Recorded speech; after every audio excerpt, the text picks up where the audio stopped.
Alright, listen up folks, it's Derman. In our last video, we covered what consciousness isn't. Now, we're flipping the script to figure out what consciousness actually is. Quick recap. In the last video, we figured out that your consciousness isn't any of your cognitive functions. So it's not your sight, hearing, reasoning, or any of that mumbo-jumbo. In other words, we reached the same conclusion those yoga teachers did eons ago. You are not your mind. But what is your consciousness then? What am I talking about when I say consciousness? Well, to keep it simple, let's ponder this question. If the voice in your head is you, then who's doing the listening? Weird, right? That inner witness that hears your thoughts, sees the images your brain conjures, and feels the emotions you experience. That's what I mean when I say consciousness. It's the purest form of who you are. Note that you're still fully conscious even if you're not seeing or hearing anything. Blind and deaf people are just as conscious as anyone else. We can also think of your consciousness as the stage where all your experiences such as sight or smell happen. Now what is this inner witness anyway? Well, wonder no longer. Hidden deep inside your brain's cortex is a thin sheet of tissue called the claustrum. It's the most densely interconnected part of your brain, and it's responsible for integrating and coordinating all your sensory inputs. Vision, sound, touch, into one cohesive experience, also known as your consciousness. This little piece of brain is you. Even though it's devoid of personality, identity, or any of your distinguishing features, all your personal information, like your name, personality, and memories, is stored in the cortex, not the claustrum. If we magically swapped claustrums between two people, they'd both believe they've always been the same person. This neatly aligns with our earlier conclusion. You are not your mind. But still, knowing where it comes from does not tell us what it is right. We need to go deeper, so let's get to it. All right, let's talk about Sir Roger Penrose and his wild theories about consciousness. According to Penrose, he's got the neurons all figured out, right down to the microtubules inside them. These microtubules, they're not just there for show. They're the scaffolding and transport routes for many critical nutrients and molecules for our cells. And get this, Penrose claims that quantum processes happen inside these microtubules, and that's what creates our consciousness. He's even got a fancy model called objective reduction to explain it. And guess what? There's new evidence from legitimate scientific studies backing him up. Quantum processes in the microtubules, folks. Way too smart for me, so go check out Sabine's video on it. So is that it? Consciousness solved? It's just your claustrum integrating all your sensory inputs from your neurons and your microtubules into one big experience? Well, of course not. You want to know what all this fancy science stuff actually creates, right? Here's the kicker. You can't know. And I'll show you why with a simple thought experiment. Imagine two people. One of them is you, congratulations, and the other is a color scientist. Mr. Color Scientist knows every single thing about the color red. The physics, the wavelength of light, the neuronal paths, the cones and rods in your eyeballs, everything. Except one thing. Mr. Color Scientist is colorblind and can't see red. Unlike you, hopefully, sorry if you're colorblind. See, no amount of science, numbers, or measurements can tell him what it's actually like to see the color red. In fact, no one can even tell him what it's like to see the color red. The only way to know how the color red looks is to actually see it. See now? There's a big wide gap between understanding or knowing and conscious sensory experiences such as the color red, since no amount of reason, logic, or science can tell us what it's like to actually experience these things. And despite that, we know what it's like to see the color red regardless. We just can't explain or understand it.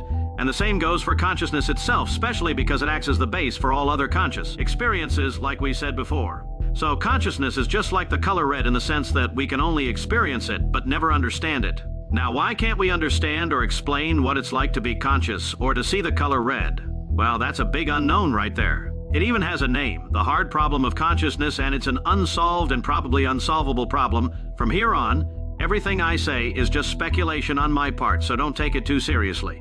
So, in my opinion, the reason why we can't understand what the color red is like or what consciousness is in an objective manner like we do anything else is because I believe the way we perceive and understand the world to be. Like this, you get raw input from your senses, your brain takes that raw input and makes it make sense subconsciously. By the way, making sense is important because you can experience nonsense, and it looks like these awful stroke simulations. Then your claustrum stitches together these building blocks using its deep interconnectivity into conscious sensorial experiences, and boom, you get a thing you can understand like an apple. So, experiences that fall in the categories of color, taste, touch, emotions, sound, etc. are the building blocks of what it means to understand or perceive anything at all. Philosophers gave these building blocks a cool name, qualia.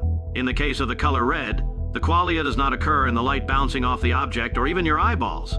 Qualia instead happens exclusively in your conscious mind, and it's defined as the subjective conscious experience of actually seeing the color red or redness. Another way to think of qualia is to go back to that old saying about if a tree falls in a forest and there's no one there to hear it, does it make a sound? Well, when we talk about the qualia of sound, we can for sure say that the answer is no, because qualia happens exclusively in your conscious mind. Whereas if we talk about the sound wave from the tree falling, well, that does happen, but as we've seen so far, that's another thing entirely so. Qualias form the basis of our perception.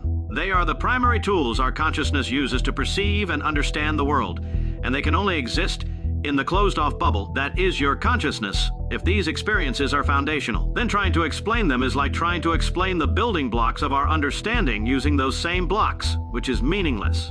Saying something like red is loud or smooth is meaningless, red is just red. Saying things like red is hot is just association. So consciousness can be thought of not as the qualia itself, but the space in which it happens, sort of like this bubble. It gets real hard when we try to describe what your consciousness itself is, because the qualia from your senses that we use to understand everything are useless to understand the empty bubble itself, because it is empty, and there's nothing for your qualia to describe. So it's actually useless to try and get an understanding of consciousness itself, so the best we can do is an approximation. If consciousness is not the qualia from your senses, then consciousness must be that which enables you to experience any qualia to any degree, or in simpler terms, consciousness is that which enables you to have any subjective experience. I believe this is a good approximation because the fact that you can experience any qualia proves you are conscious. Some fellow with a funny mustache said the same thing. Yes, that does mean your puppy is just as conscious as you are. These little fellas even have dreams. In fact, anything with neurons is probably just as conscious as we are, and Sir Penrose agrees with that idea too. So, struggle and stumble to try and understand what consciousness is, you'll never really get to really understand what consciousness is. Fun fact, it was Galileo who gaslit us into excluding consciousness from science, choosing to focus science only on the quantifiable properties of the world such as size, weight, time, etc. In conclusion, trying to define and explain basic experiences like color or consciousness is meaningless, because qualia and consciousness are the building blocks of all meaning and cannot explain themselves. By the way, here's a clip of Joe Rogan missing the whole point of this video. Alright, that's all for today, folks. I want to thank all of my 1,500 subs, and my one patron, Bernard. You're the man, Bernie. Look at him go, he's tearing it up. Consider supporting me on Patreon to get access to upcoming videos, deleted stuff, sneak peeks, discussions, and more. Hopefully. I'll be able to use the money to make more of these videos for you lovely people. Alright, Derman out.